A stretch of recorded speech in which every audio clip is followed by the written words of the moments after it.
আমি কি দুইটা আমল শিখিয়ে দিব, যে দুইটা আমল আপনাকে জাহান্নাম থেকে বাঁচাবে?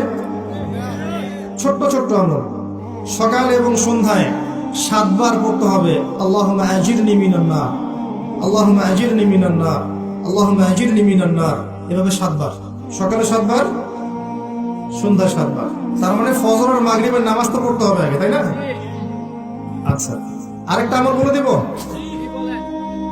ভোরবেলা বাদ ফজর সাইয়্যিদুল ইস্তিগফার একবার, এবং সন্ধ্যাবেলা মাগরিবের পরে বা বিকেল বেলা সাইয়্যিদুল ইস্তিগফার একবার। এটা কোন দোয়া?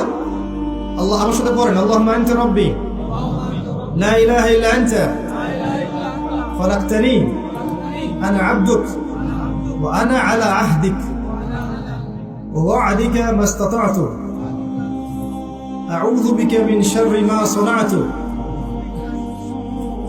আবুউ লাকা বিনি'মাতিকা আলাইয়া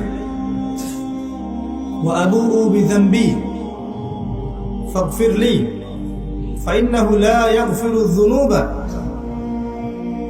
ইল্লা আনতা। মুখস্থ করা যাবে না? বিশেষ কোচিং করছেন, কত বই মুখস্থ করে ফেলছেন না? অমুক কবির জন্মদিবস, অমুক উপন্যাসিকের মৃত্যুদিন, কার কোথায় জন্ম, তার জীবনী কি, কে কোন বই লিখেছেন, মুখস্থ করছেন না? হিসনুল মুসলিম বইটা মুখস্থ করে ফেলবেন। কি বই? হিসনুল মুসলিম।